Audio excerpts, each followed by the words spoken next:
Assalamualaikum warahmatullahi wabarakatuh.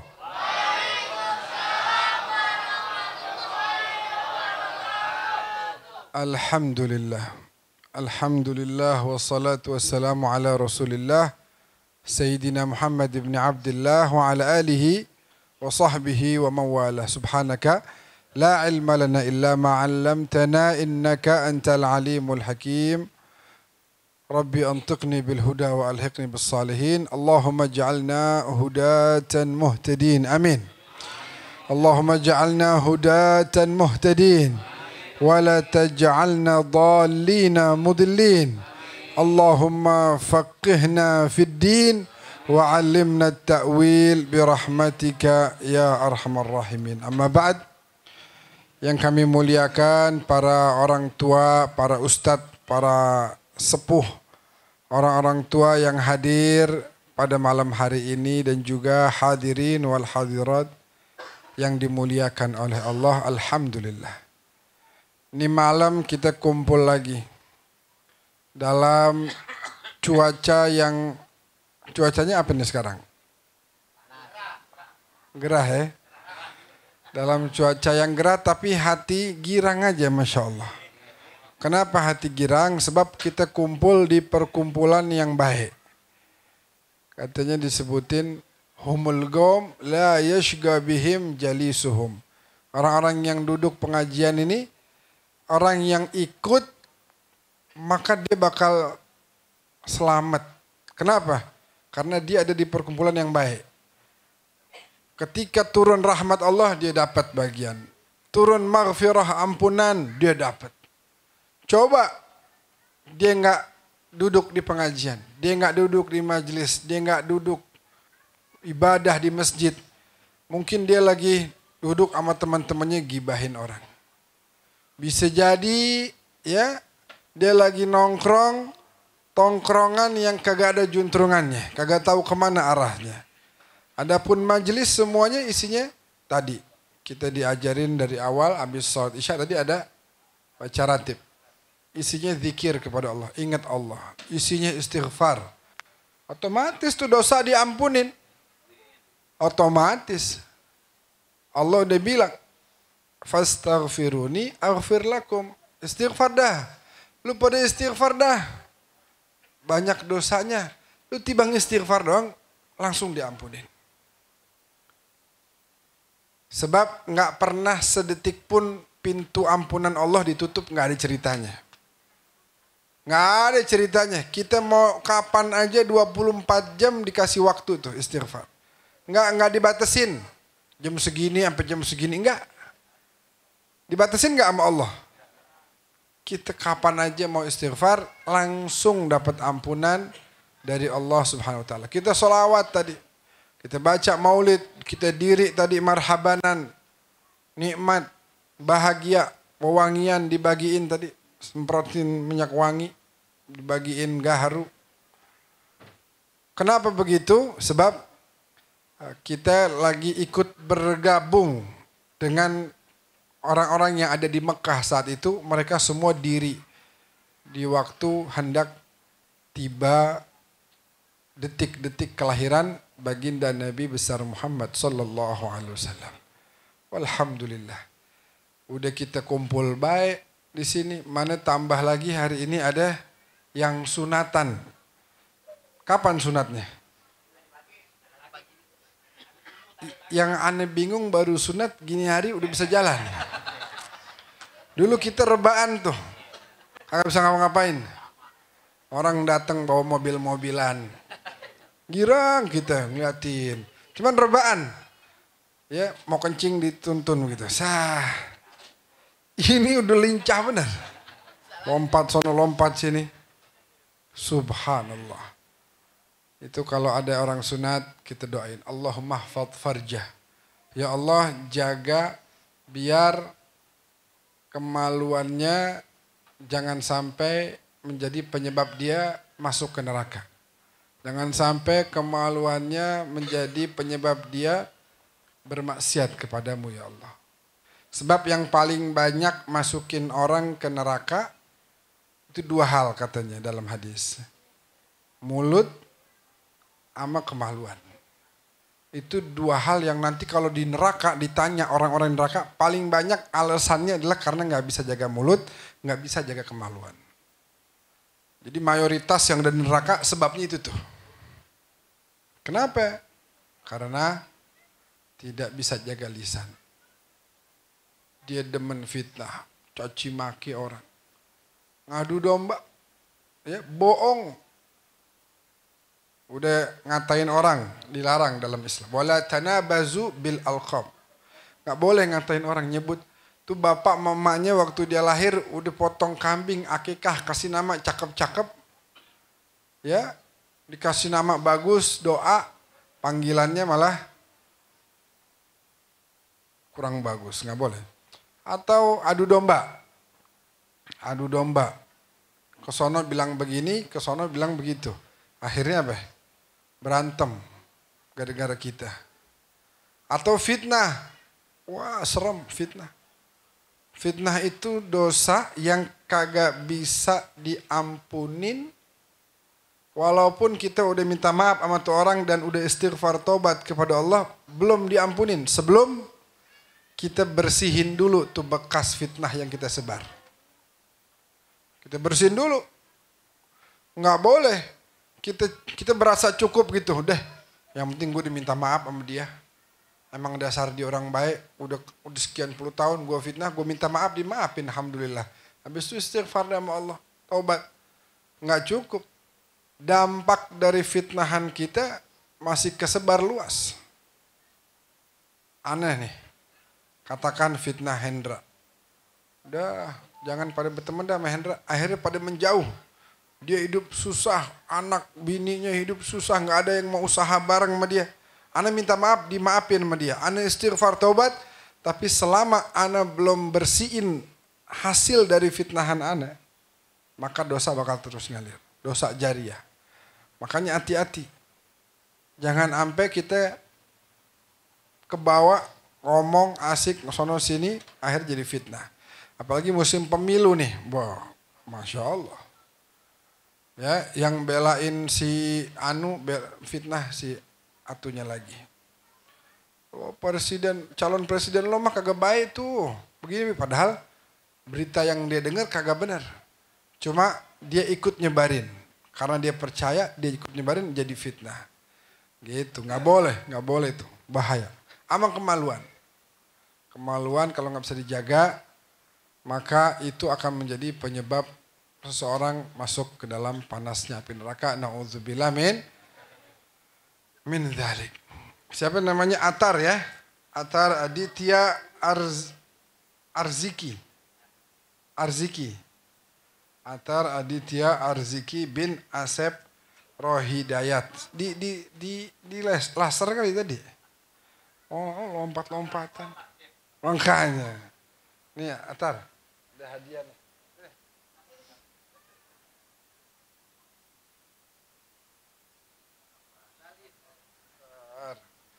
Masya Allah. Alhamdulillah.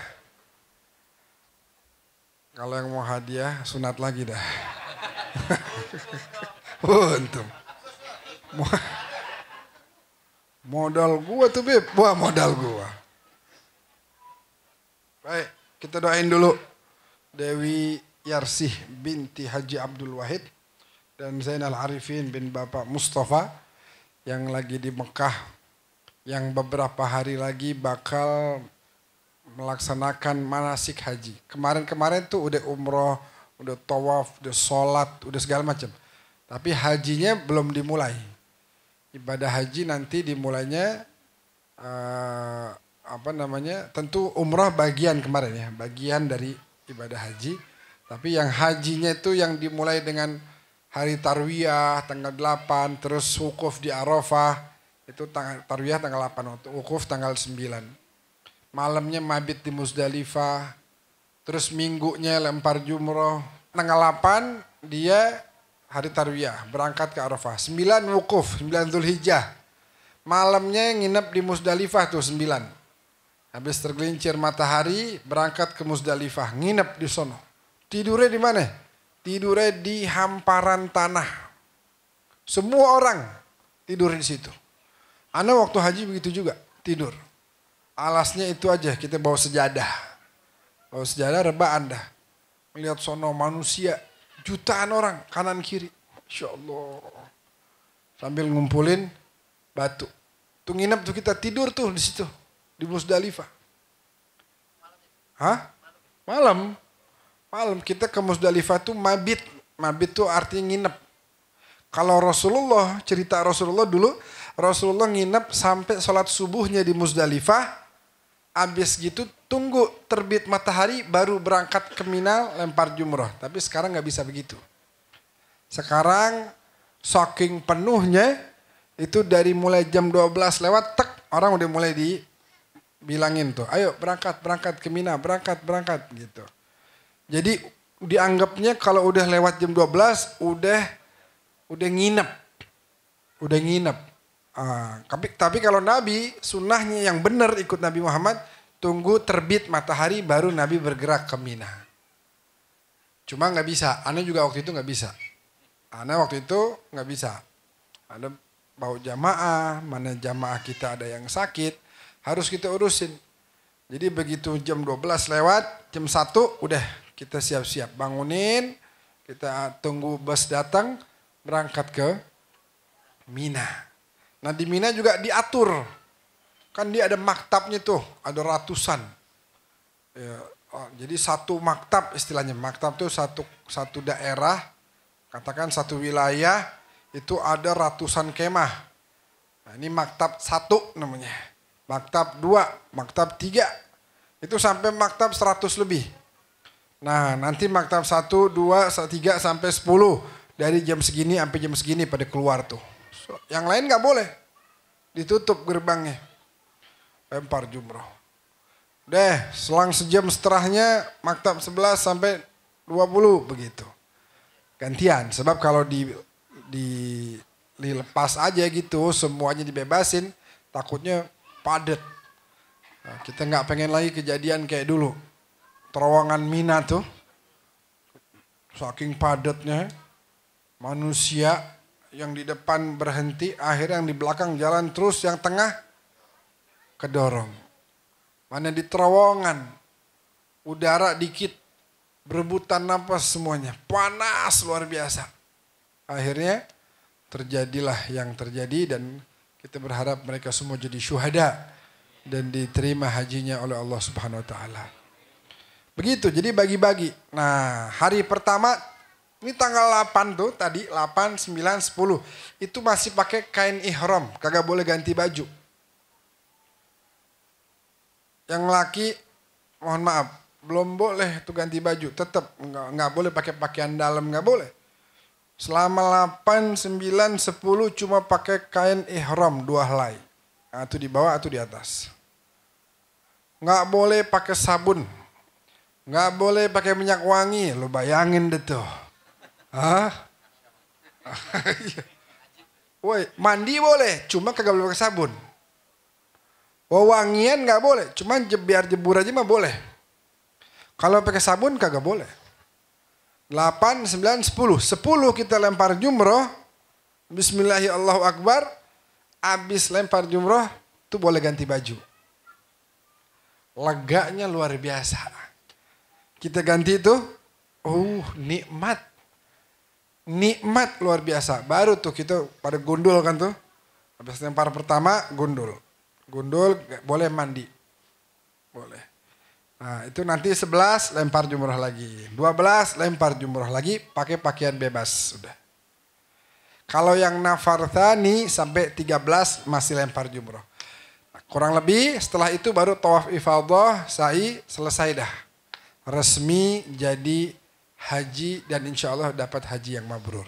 Kita doain Zainal sama Dewi mudah-mudahan, Pak Zainal, Bu Dewi mudah-mudahan dapat haji yang mabrur dan dapat ganjarannya yaitu dosanya semua diampuni oleh Allah serta dijadikan pribadi yang lebih baik lagi dan mudah-mudahan mendapatkan surga nanti. Amin ya rabbal alamin ala hadhihi. Dan juga kita semua nih mudah-mudahan Allah panggil bisa ibadah haji ke Makkah Al-Mukarramah. Bisa ziarah Nabi ke Madinah Al-Munawwarah ala hadhihi niyyah wa ala kulli niyatin salihah wa ila hadratin Nabi Al-Fatihah. Bapak, Ibu, adik-adik semuanya yang dimuliakan Allah, alhamdulillah.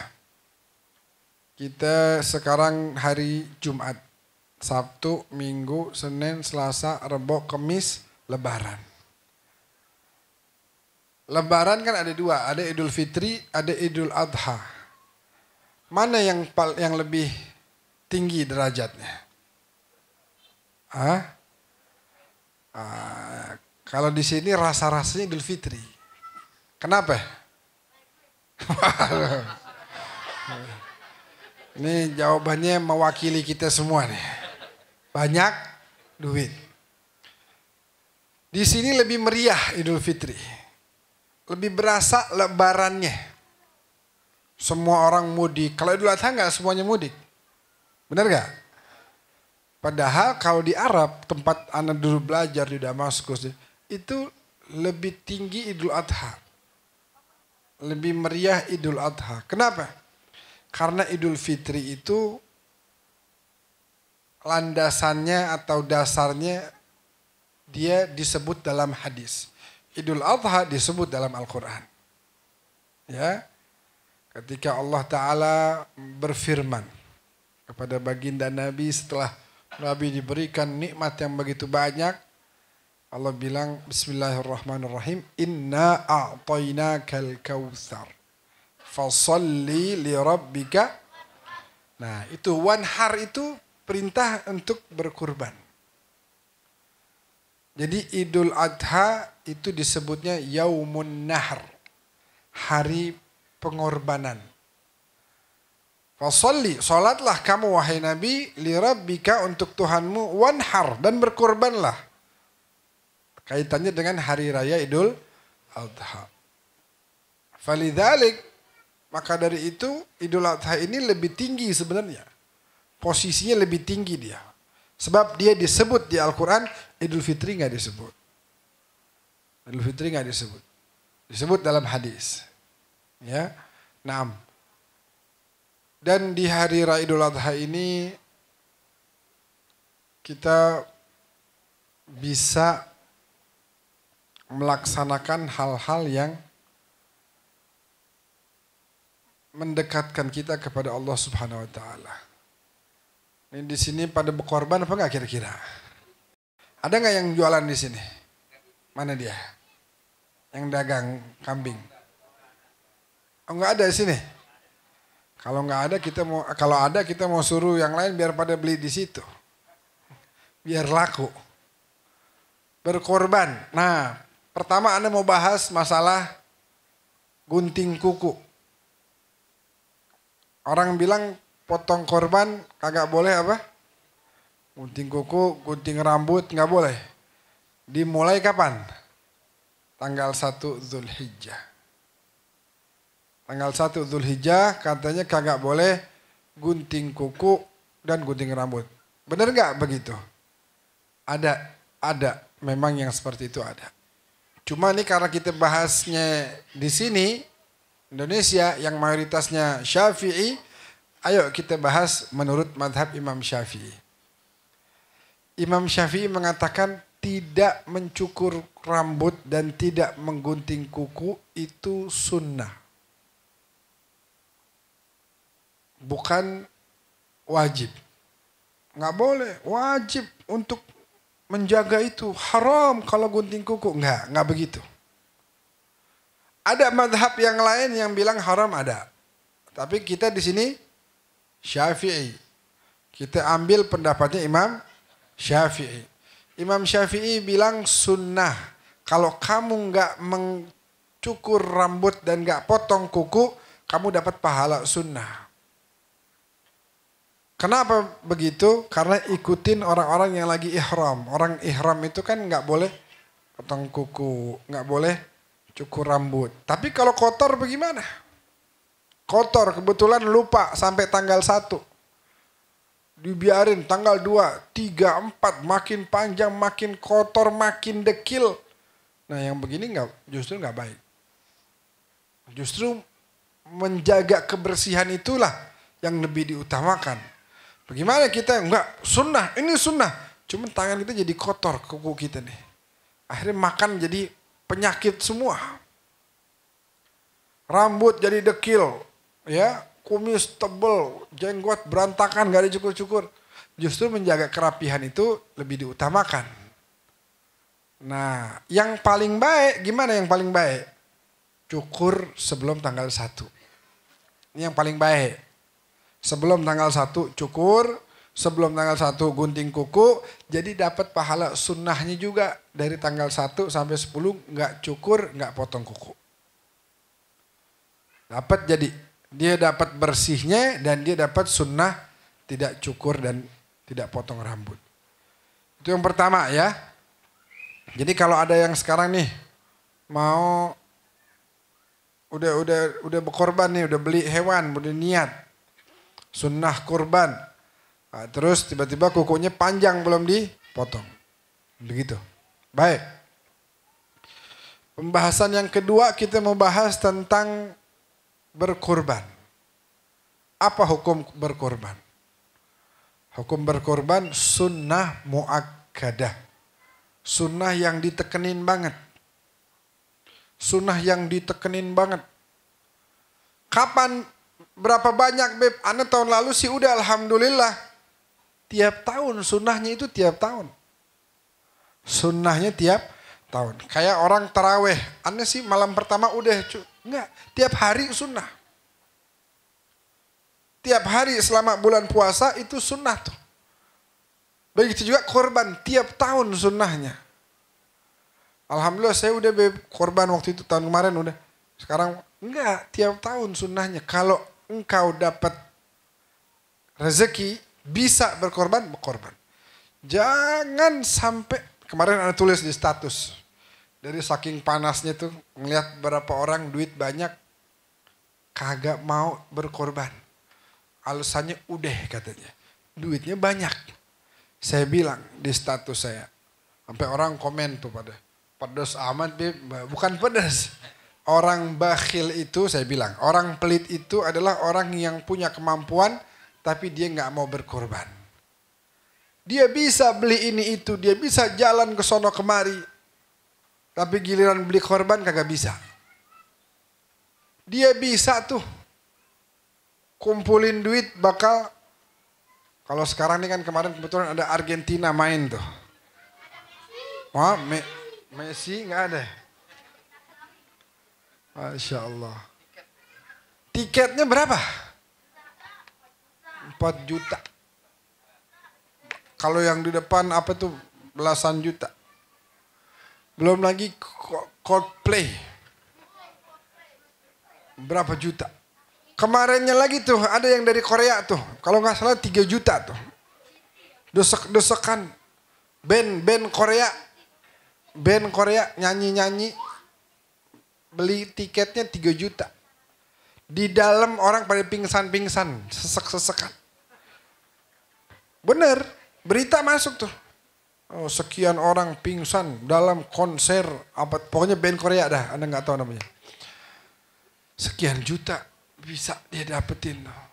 Sampai ngutang-ngutang. Lah ini dia punya duit nih, alhamdulillah. Beli hewan, kambing berapa katakan? 3 juta. 4 juta.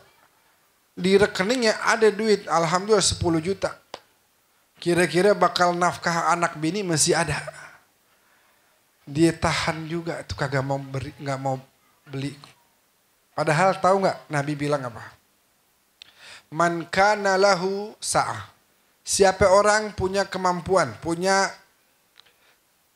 keluasan rezeki. Walam yudahi. Tapi dia nggak mau berkorban. Apa Nabi bilang? Ini serem nih. Serem nih. La ilaha illallah. Nabi bilang, fala yaqrubanna musallana. Jangan dekat-dekat sama musola kita. Sana. Sana, yang jauh. Jangan kemari. Kita udah rapi mau sholat Idul Adha gitu. Seakan-akan tuh dibilangin begitu. Kamu ngapain? Kan gak korban. Ikut sholat. Ngapain? Kan ada duit. Banyak orang sekarang pada tiba-tiba berasa diri miskin. Ntar ada aja dah. Jangan dah. Nih sekolahan nih. Udah mau daftar ulang. Wallahi ya akhi, wallah, ana demi Allah nih. Ini semua sebenarnya bisa. Ada tuh buat daftar ulang ada. Cuman emang zayyana lahumus syaitan. Syaitan yang godain. Udah dah, ngapain sih? Udah banyak itu yang korban, bakal apaan dagingnya. Nabi bilang, lan yanalallaha luhumuha wala dima'uha. Enggak, Allah lagi enggak nyari dagingnya, enggak minta. Terus darahnya gitu Allah pengen ngalir apa? Enggak. Yang Allah pengen, walakin yanaluhu taqwa minkum. Allah lagi melihat, lu nurut kan nih, gue suruh nih, keluarin duit. Keluarin duit, coba. Nurut gak? Apa lu sayang-sayang sama duit lo? Tak gue bagi lagi, lu tenang aja. Gue bagi lagi. Cuman nurut gak? Apa lebih nurut sama syaitan? Jangan dah, udah dah kantongin aja sayang, kalau biar jangan kemana-mana, udah di sini aja udah. Di rekening udah, jangan pindah-pindah. Hati-hati. Ini untuk yang punya sa'ah kata Nabi. Man kana lahu sa'ah, yang punya keluasan. Bukan berarti wajib. Jangan juga nanti habis ini ngutang-ngutang. Enggak perlu. Kalau enggak ada duit enggak usah. Allah Maha tahu. Enggak ada duit enggak usah. Enggak usah. Ya misalnya bisa bantu-bantu nanti, ya kan? Aneh duit kagak ada. Bantu-bantu dah nanti pas bagi-bagi. Pakai tenaga yang Allah kasih nih. Aneh pakai buat bantu distribusi kambing atau sapi ke warga sekitar. Cakep udah. Udah cakep itu. Jadi jangan apa ngutang-ngutang. Enggak. Allah enggak pengen begitu. La yukallifullahu nafsan illa wus'aha. Kenapa kita harus berkorban? Karena Nabi bilang dalam hadis yang lain, "Azimu dhahayakum fa innaha 'ala sirati matayakum." Ya, apa azimu dhahayakum itu artinya kalau bisa beli, kalau ada duit beli yang makin cakep makin bagus, bukan cakep fisiknya, bukan, bodinya. Siapa yang bisa beli lebih cakep, beli. Azimu dhahayakum, yang cakep. Kenapa? Fa innaha 'ala sirati matayakum. Sebab dia bakal jadi kendaraanmu nanti melewati sirat. Tuh sirat kan nyeremin banget. Disebutkan dalam hadis, digambarkan bahwasanya sirat itu yang nanti kita bakal jalan di atasnya, bawahnya itu neraka tuh. Kita disuruh lewatin di atasnya. Katanya waman saqata fa ilan nar, yang jatuh masuk neraka. Nah tuh jalanan tuh, tahu gak? Ahaddu minas saif, dia lebih tajam dari pedang. Adaqqu minas sya'r, lebih tipis dari rambut. Itu sebenarnya mau gambarin bahwa sulit. Kita lewatin situ sulit. Nah Nabi bilang, nah ente kalau mau korban, kalau bisa rada cakep, rada yang sehat begitu. Kenapa? Dia bakal jadi kendaraanmu melewati jalan itu. Kalau kita dibantu ada kendaraannya, enak. Enak. Anak suka kasih gambaran contoh misalnya nih di gedung-gedung ini ada ditarik tali dari gedung satu ke gedung satunya lagi, ditarik tali. Terus kita suruh jalan gitu, berani nggak kita? Nggak berani. Tapi kalau ada yang bantu kita, misalnya contohnya ditaruhin tali lagi di atasnya buat kita pegang, enak nggak kira-kira? Enak. Itu gambaran bahwa kalau kita dibantu, ada yang nolongin kita, maka akan mudah lewatnya. Nah salah satu yang memudahkan adalah berkorban. Ya Allah, tuh kalau misalnya kita nggak berkorban, tuh duit kita sayang-sayang, padahal kita juga nggak nikmatin banget. Itu pas nanti di sirat kita lagi kebayang, ya Allah dulu coba beli Coba beli nih, jalanan serem amat ini. Aduh, coba dulu saya waktu ada rezeki itu saya beli itu korban. Dia bakal nolongin saya nih lewat sini nih. Dia bakal bantu saya nih lewat sini nih. Ya, sekarang kagak pernah. Karena saya gak pernah berkorban jadi saya gak ada yang bantu nih bagaimana. Begitu. Kalau gak ada sekali lagi bukan wajib ini. Tadi kita tekanin begini karena ada banyak orang yang punya duit tapi kagak mau. Ancaman Nabi, fala yaqrubanna musallana. Ini mau ngapain nih? Jangan deket-deket ya sama tempat sholat kita, jangan deket-deket. Sono. Rada jauhan dikit, begitu. Bagaimana kita mau sholat tapi diusir? Kenapa begitu? Karena kita diberikan kemampuan tapi nggak mau kita berkorban. Nabi ngomong begitu bukan dalam rangka Nabi lagi gedek sama kita. Ngingetin kita. Jadi begitu Bapak Ibu yang dimuliakan oleh Allah. Kalau ada, tapi misalnya gini. Ada yang belum diakikah, mana duluan? Ada yang belum akikah. Akikah dulu apa korban dulu? Akikah dulu. Udah dewasa. Tetap harus akikah dulu. Iya. Karena anak-anak itu lahir dia seperti tergadaikan dan akan selesai, akan terlepaskan dari gadai itu kalau dia udah akikah. Tapi ini lagi-lagi bicara kalau mampu ya. Akikah juga bukan wajib. Kalau mampu. Ada orang yang lahir keluarga susah banget, bakal makanannya susah. Ya, maka tidak jatuh kewajiban bagi dia. Coba kalau dia mampu nggak akikah, maka ditunggu. Atau dia nggak mampu nih, tunggu aja sampai mampu. Kalau dia udah mampu, dia akikahin. Karena memang ada juga yang mengatakan sampai wajib. Ada yang bilang hukumnya sampai wajib. Sehingga sampai gede pun masih boleh. Kita tanya sama mak kita, mak, anu udah diakikahin belum? Belum. Nah, kalau kita ada duit, kita akikah. Buat diri sendiri, boleh. Boleh. Bukan nggak boleh, boleh. Bahkan kita akikahin ibu kita juga boleh. Misalnya ibu kita belum akikah, sampai tua begitu. Kita punya duit, kita akikahin, boleh juga. Begitu ya. Alhamdulillah. Jadi kalau ada rezeki berkorban. Wallah itu dia punya fadilah luar biasa. Fadilahnya luar biasa. Berkorban. Kayak Nabi Ibrahim dulu. Yang pertama berkorban Nabi Ibrahim. Kita kagak disuruh nyembelih anak kita, enggak. Nabi Ibrahim berat disuruh nyembelih anak.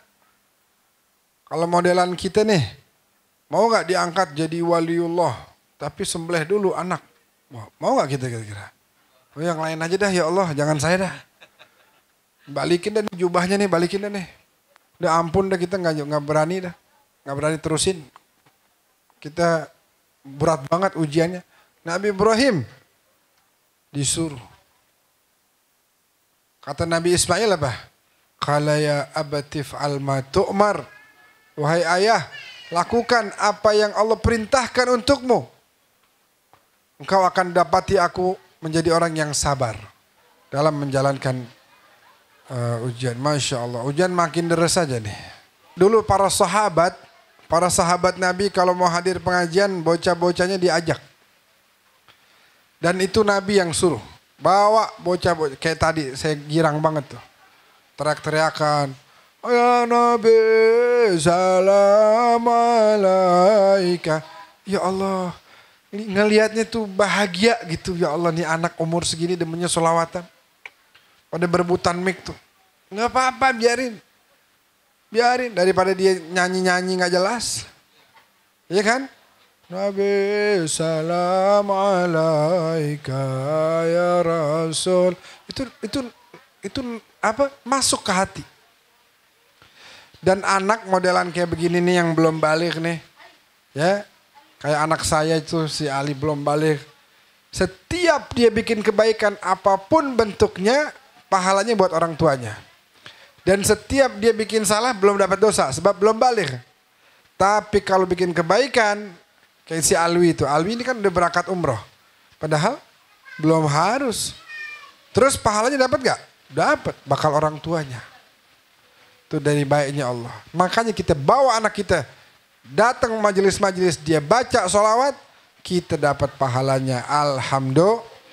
Dan kalau kita udah punya anak yang soleh, soleha, itu jaminan kebahagiaan bakal kita dunia dan akhirat. Insya Allah. Bapak Ibu, saya minta maaf kemarin sempat 3 pengajian kagak datang. Karena ada urgent terus tuh. Kegiatan-kegiatan yang gak bisa ditinggal. Alhamdulillah. Tapi bisa sekarang alhamdulillah bisa ketemu antum-antum semuanya. Ini sebuah kemuliaan buat Al-Fagir. Buat saya ketemu Bapak Ibu semuanya sebuah kemuliaan. Insya Allah kita tetap istiqamah di majelis. Minggu depan kita ketemu lagi di sini. Dan begitu juga minggu-minggu selanjutnya. Jangan kita tinggalin di majelis. Terakhir sebelum saya tutup, sampai-sampai disebutkan dalam athar, kalau seandainya orang tahu apa yang lagi dibagi-bagiin oleh Allah di majelis kayak begini, maka laqtatalu alaihi, orang bakal berebutan mau hadir. Ya, mau hadir berebutan.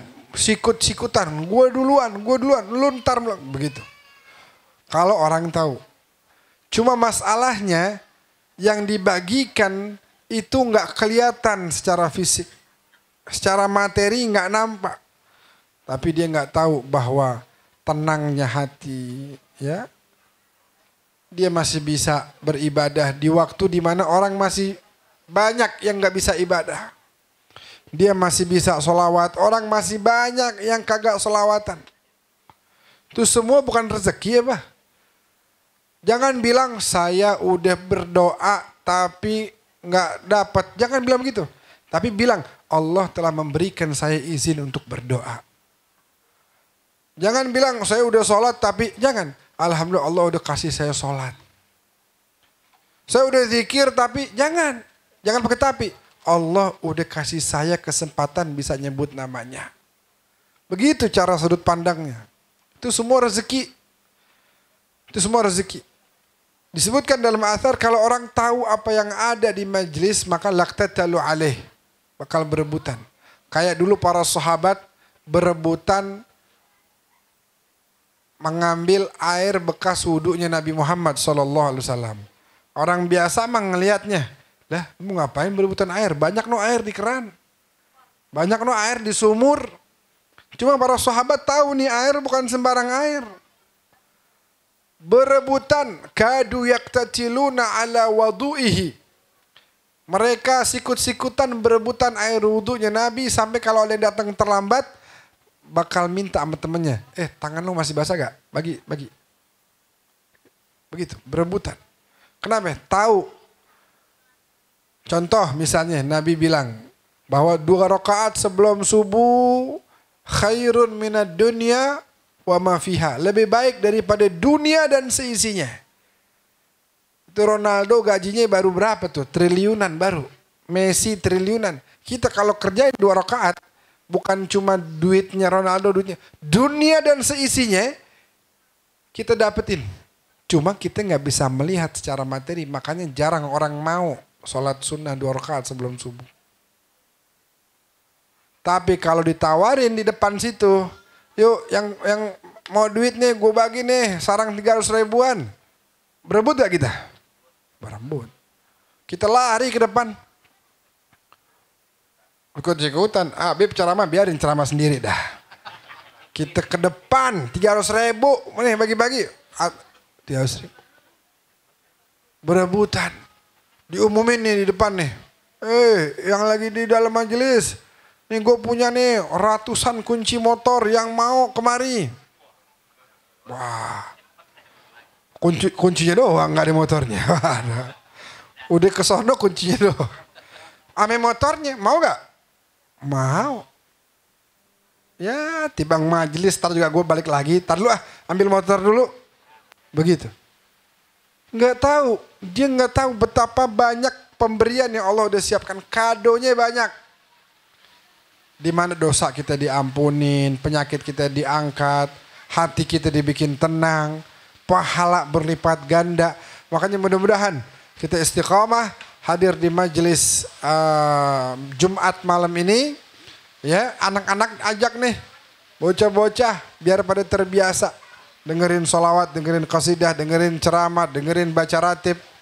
Biar tumbuh besar jadi anak yang soleh dan solehah insya Allah. Amin ya rabbal alamin. Bismillahirrahmanirrahim. Alhamdulillah rabbil alamin.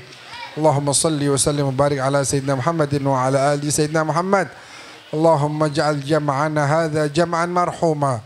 Tafarruqana min ba'dihi tafarruqan ma'suma. Wa la taj'al ahadan ma'ana wa la fina syaqiyan wa la mahruma. Allahumma arinal haqqa haqqan warzuqna ittiba'ah wa arinal batila batilan warzuqna ijtinabah wa la taj'alhu mushtabahan alaina fanattabi'al hawa. Allahumma ja'al auladana auladan salihin barin ta'i'in mu'minin minal ulama'il amilin. Allahumma barik fi auladina wa la tadurrahum wa waffiqhum li ta'atika warzuqna birrahum. ربنا اغفر لنا ولوالدينا وارحمهم كما ربونا صغارا واجزهم بالحسنات إحسانا وبالسيئات غفرانا.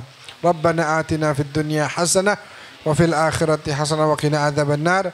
وصلى الله على سيدنا محمد وآله وصحبه وسلم والحمد لله رب العالمين.